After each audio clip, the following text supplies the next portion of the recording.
여러분 안녕하세요. 오늘은 삼성그룹 창업자 이병철 회장에 대해서 말씀드리고자 합니다. 이병철 회장, 삼성, 신세계, CJ, 또 보강그룹이라든지 중앙일보 등 뿌리를 따라 올라가면은 이 이병철 회장이 나오게 되죠. 이병철 회장은 태어날 때부터 금수저였습니다. 토지자본이 성공적으로 산업자본으로 변화한 대표적인 재벌가의 사례가 삼성그룹 창업자 이병철 회장이죠. 이병철 회장은 1910년 경남 의령에서 태어났습니다. 이찬우, 권대림의 이남 이녀 중 막내로 태어났는데 어머니가 36살 때 이병철 회장을 낳았습니다. 그 당시 생각하면 굉장히 좀 늦게 난 거죠. 할아버지 이홍석 옹이 문산정이라고 의령에 이제 서당을 세워서 이렇게 가르치던 그런 한학자, 유학자이기도 했습니다. 이병철 회장의 아버지인 이찬우 옹대에 이르러서 그 전에도 부자였지만 이찬우 아버지 때 한 해마다 최소 1000석 이상, 그러니까 흉년일 때 1000석, 좀 풍년이면 1500석 이 정도 했다라고 하니까 하인도 한 30명 정도 있고 그런 집안의 이남 이녀 중 막내로 태어났으니까 태어날 때부터 지금으로 치면은 금수저였다. 그러니까 삼성그룹의 그 부의 역사가 꽤 오래된 거죠. 창업 자체는 1938년 대략 대구에서 그때로 치지만 이미 그 선대 또 조부 때부터도 상당히 부를 축적했던 그러한 뿌리가 있는 재벌가가 삼성입니다. 창업자 이병철 회장이죠.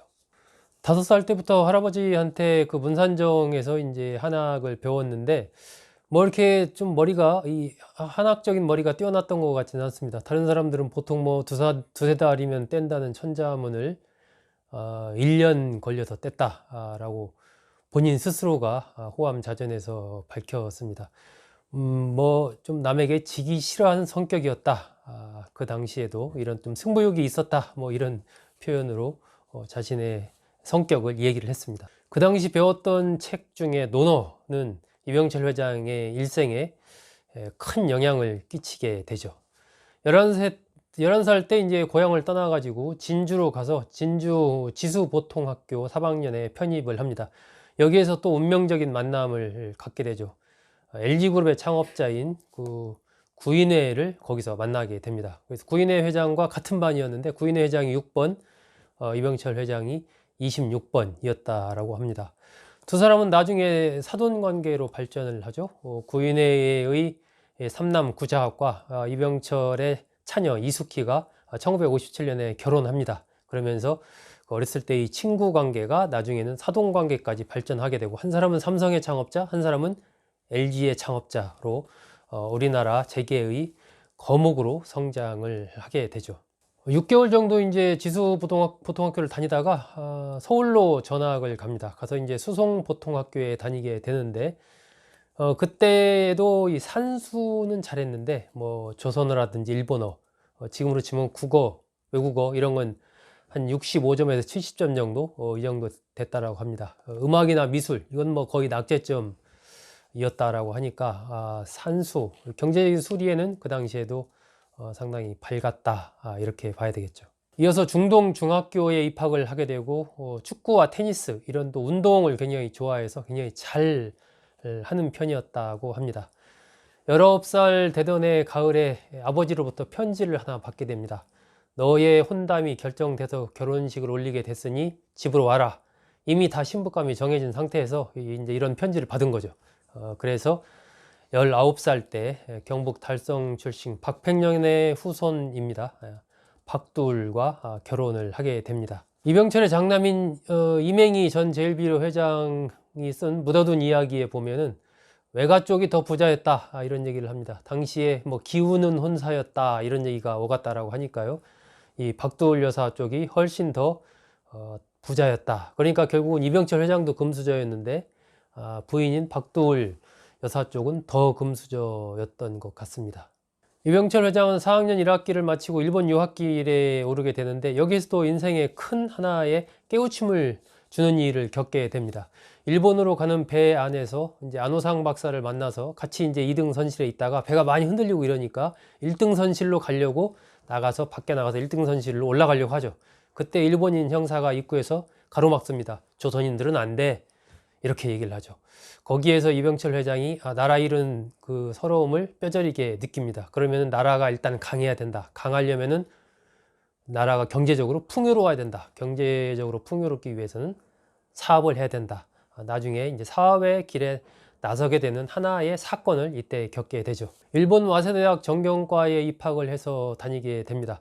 당시 일본은 이제 사회주의 사상이 상당히 번성을 하고 뭐 이런 공산주의 운동 이런 게 활발히 펼쳐질 때였죠. 이병철 회장도 어쩌다가 그 데모에 휩쓸려서 이틀간 또 유치장 신세를 지는 그런 일을 겪게 됩니다. 한 2년 일본에 있었는데 각기병에 걸려가지고 결국 그 와세다를 졸업을 하지 못하고 다시 귀국을 하게 됩니다. 이병철 회장은 제대로 학교를 끝까지 졸업한 게 없습니다. 졸업장이 없습니다. 나중에 이제 훗날 중동중학교에서 명예 졸업장을 하나 이병철 회장에게 수여를 합니다. 유학 당시에는 한 50원 정도, 당시 돈으로 50원 정도만 있어도 굉장히 풍족하게 사는 그런 상황이었는데 당시 집에서 200원을 이병철 회장에게 보내줬다라고 하니까 얼마나 그 당시 집이 부자였는가, 또 풍족한 유학 생활을 했는가를 짐작할 수가 있습니다. 귀국하고 나서 이제 좀 이 서울에서 한 2년 뭐 각기병 치료한다 이런 명목으로 이제 뭐 그냥 무의도식 하는 거죠. 놀고 먹고 이러면서 그러다가 이제 고향에 내려가서 뭔가를 해보려고 이렇게 좀 찾아봅니다. 뭐 개량용 닭이나 돼지 이런 것도 길러보고 뭐 이렇게 해보는데 뭐 별로 이제 재미를 보지를 못하죠. 그러다가 이제 동네 사람들과 어울려서 이른바 노름을 시작을 합니다. 당시 이제 골패라는 노름이 유행이었었는데 그 골패 노름에 빠져서 세월을 보내게 되죠. 그러다가 26세가 되던 해 밤늦게 골패 노름을 끝내고 집으로 돌아옵니다. 달빛을 걸어서 집으로 돌아와서 집에서 잠자는 아이들을 보면서, 그 당시 아이가 3명 있었는데 이제 깨닫게 되죠. 내가 인생을 이렇게 허비해서는 안 되겠구나, 이런 생각을 갖게 됩니다. 그래서 아버지한테 얘기하죠. 아버지, 저 사업을 한번 해보겠습니다. 이렇게 얘기를 합니다. 아버지 이찬웅이 이병철 회장에게 300석의 몫을 네 몫으로 떼놨으니까 그걸 가지고 한번 해봐라, 이렇게 얘기를 합니다. 쌀 300석, 큰 돈이죠. 그 돈을 이른바 사업의 종잣돈으로 이병철 회장에게 아버지가 줍니다. 그걸 가지고 이병철 회장은 여기저기 따져보고 나서 마산에 가서 협동정미소라는 이 쌀 정미소를 세웁니다. 그리고 나서 이제 운수회사도 인수를 하게 되죠. 이 쌀 정미소와 운수회사가 그야말로 대박이 납니다. 그래서 돈을 엄청나게 벌게 되고, 그러면서 이제 이병철 회장이 그 당시에 지금으로 치면 유흥주점 이런 요정 나들이를 그때 일찍부터 26, 7세부터 다니게 됩니다. 그래서 이제 돈을 그렇게 엄청 벌어 가지고 연 1만 석 정도를 수확할 수 있는 김해평야의 200만 평의 땅을 소유한 대지주가 됩니다. 엄청난 땅의 소유자가 되는 거죠. 거기에서 만족하지 않고 이병철 회장은 다른 인근 대구라든지 다른 지역까지 땅을 계속 사들입니다. 그 사들일 수 있었던 바탕에는 그 당시 이제 조선식산은행, 은행으로부터의 융자 이런 것이 있었기 때문에 가능했죠. 그런데 이른바 중일전쟁이 일어나면서 일본에서 모든 대출을 다 중단하고 대출금을 회수하는 조치를 전격적으로 내리게 됩니다. 이병철 회장으로서는 그 대출금을 회수하기 위해서 모든 갖고 있었던 전답과 회사들을 다 팔 수밖에 없는 상황에 몰렸죠. 그야말로 하루아침에 날벼락을 맞은 겁니다. 그래서 다 정리하고 빚 정리하고 다 하니까 남는 게 땅 10만 평과 돈 2만 원이 남았다고 합니다. 그래서 같이 동업을 하던 사람과 만 원씩 나눠 갖고 뭐 이렇게 해서 이제 사업을 딱 정리를 한 거죠. 다시 원점으로 돌아온 겁니다. 이제 이병철 회장이 뭐 시리에 빠질 만도 한데 여기에서 좌절하지 않고 다시 시작해야 되겠다 해서 다시 시작하기 위한 여행을 떠납니다. 그래서 서울 거쳐서 저 상해, 중국까지도 이 만주 거쳐서 쭉 이렇게 한 바퀴 돌아보면서 세상 경험을 하게 되죠. 그러면서 이병철 회장이 느낀 것은, 그래, 이제 세상은 무역업이야. 무역업으로 이게 대세야, 이렇게 생각을 하는 거죠. 그래서 대구에 돌아와서 대구의 삼성상회를 1938년에 창업을 합니다. 이것이 오늘날 삼성의 시작이죠.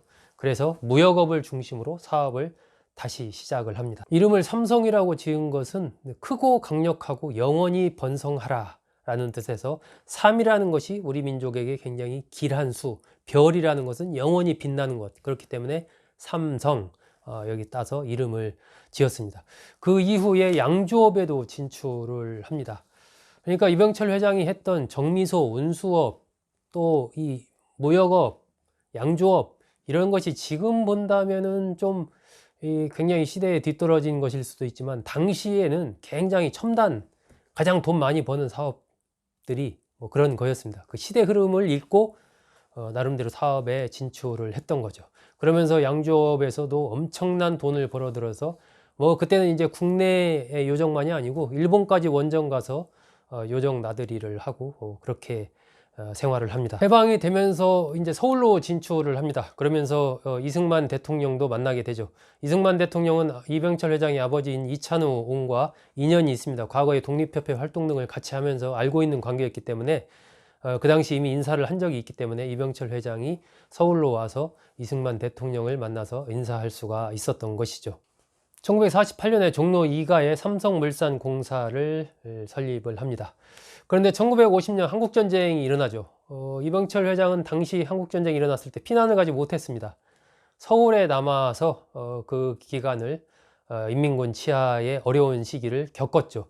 그러면서 그 당시에 실상을 보게 되고 공산주의에 대해서 굉장히 비판적인 생각을 갖게 됩니다. 삼성물산 주식회사를 설립을 해서 이 전쟁과 관련된 고철 이런 것들을 뭐 굉장히 그 당시 많았을 거 아닙니까? 그걸 다 수집해 가지고 일본 같은 데다가 팔고, 대신 설탕이나 비료 이런 것을 홍콩이나 외국에서 수입해 가지고 그걸 국내에 파는 이런 무역을 통해서 또 엄청난 돈을 벌게 됩니다. 1953년에는 제일제당을 창업을 했고 1954년에는 제일모직을 창업을 하죠.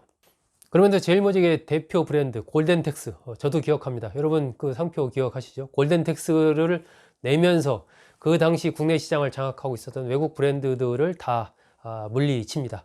1957년에 이승만 대통령이 제일모직 공장을 방문해서 휘호를 하나 남깁니다. 의피창생, 옷으로서 새로운 삶을 창조한다. 삶을 창조하는 것은 옷이다. 이런 휘호를 쓰죠. 그걸 이병철 회장이 공장에 걸어 놓습니다. 1950년대에 이미 삼성은 우리나라 제1의 기업이 됩니다. 그런데 시련이 또 닥치죠. 차관을 얻기 위해서 이병철 회장이 외국에 가 있을 때 4.19가 일어납니다. 그러면서 이승만 대통령이 하야하게 되죠. 그리고 나서 민주당 정부가 들어서게 됩니다. 여기에서 이병철 회장이 이제 여러 가지 탈세 혐의 등으로 해서 상당한 또 추징을 당하게 됩니다. 50억 환 정도, 그 당시는 이제 원이 아니라 환이었죠. 50억 환 정도를 추징을 당하게 되고, 좀 속도 상하고 하니까 이병철 회장은 일본에 아유 바람이나 쏘이러 가자 해서 일본으로 갔습니다. 일본으로 가 있는 동안에 5.16 쿠데타가 일어납니다. 그러면서 빨리 귀국해라 라고 이제 5.16 주체 이른바 쿠데타 군 쪽에서 그런 전가를 이제 보내게 되죠. 그 당시에 뭐 주요 경제계 인물들이 뭐 부정축제자로 해서 대부분 이제 구속이 되게 되고, 이병철 회장은 일본에 있었으니까 그걸 면하게 되는데 빨리 들어와라 자꾸 이제 재촉을 하게 되는 거죠. 그래서 나중에 국회의장이 된 박준규 의원과 마침 일본에 있었기 때문에 같이 귀국을 6월 26일 날 하게 됩니다. 그러면서 일종의 이제 이 5.16 쿠데타 세력 쪽과 뭐 협상을 하는 거죠. 협의를 하는 겁니다. 그래가지고 결국 감옥에 가지는 않고, 기업인들을 결국은 경제를 살리려면 기업인들이 살려야 되는 것 아니냐, 이렇게 이제 박정희 의장을 설득을 합니다. 그래도 이 세금 추징은 피할 수가 없었죠. 103억 환 정도를 추징을 당합니다. 뭐 상당히 큰 금액이었죠.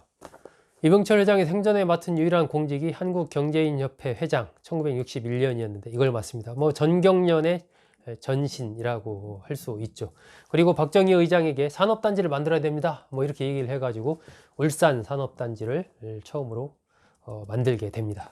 이병철 회장의 시련이 여기서 끝난 것은 아닙니다. 1966년 9월 16일 이른바 한비 사건이 터집니다. 사카린 밀수 사건이라고도 하죠. 사카린 2000포대 정도를 일본에서 밀수했다라는 사건이 언론에 보도가 되면서 그야말로 나라가 한 40여일간 들끓습니다. 이 일로 인해서 이병철 회장은 이 당시 이 자신이 공사했던 한국비료 건물을 국가에 헌납을 하고, 대구대, 지금 영남대의 전신이죠. 이것도 헌납을 하고, 모든 경영 일선에서 나는 은퇴한다 라고 하고 삼성의 경영권을 내려놓습니다. 삼성은 장남인 이맹희 회장이 관장을 하게 되죠.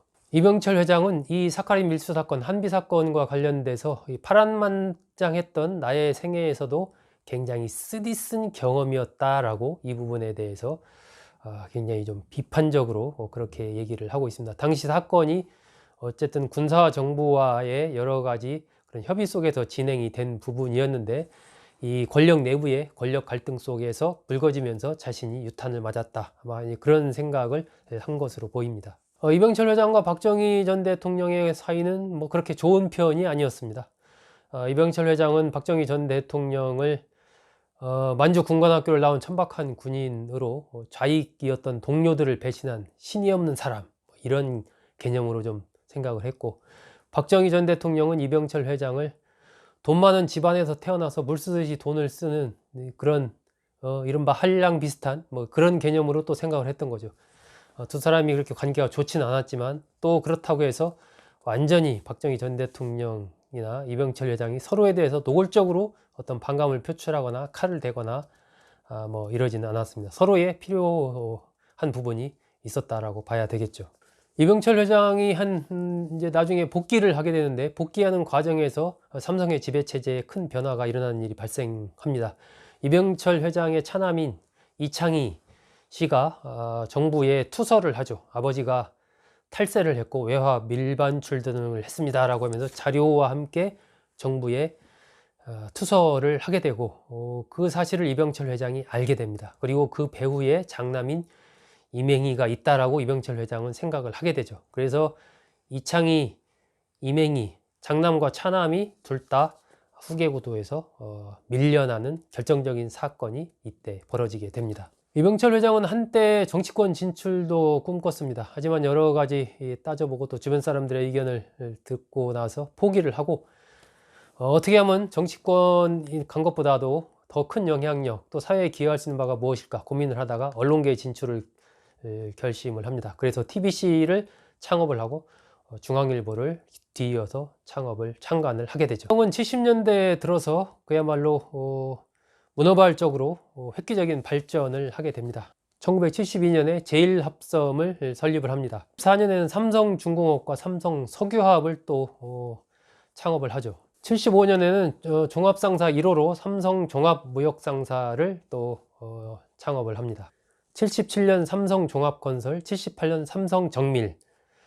그야말로 70년대에는 삼성에게 있어서 굉장히 많은 쪽으로 사업 진출을 하면서 1등, 우리나라 1등 기업으로서의 입지를 더 굳혀간 그런 시기였다라고 생각할 수 있습니다. 이병철 회장이 진두에서 이러한 작업을 총지휘를 했죠. 위암 수술을 받으면서 1979년에는 이건희 삼성그룹 부회장 체제가 또 등장을 합니다. 후계 체제를 미리미리 준비를 한 거죠. 1982년에 이 반도체 사업에 진출하면서 오늘날 삼성전자의 토대가 이때부터 시작이 됩니다. 물론 그 전에 74년인가요? 이건희 회장이 이 한국반도체라는 것을 시작을 했지만 좀 어려움을 겪으면서 삼성전자가 그걸 인수하는 과정이 있습니다. 하지만 그야말로 제대로 삼성 반도체 사업을 시작한 것은 1982년입니다. 이병철 회장은 1987년 이태원 자택에서 별세를 했습니다. 용인 자연농원에 묻혔습니다. 네, 오늘은 삼성그룹 창업자 이병철 회장의 일생에 대해서 알아봤습니다. 앞으로 몇 차례에 걸쳐서 더 삼성과 관련된 이야기 좀 해볼까 합니다. 여러분 잘 들어주셔서 고맙습니다.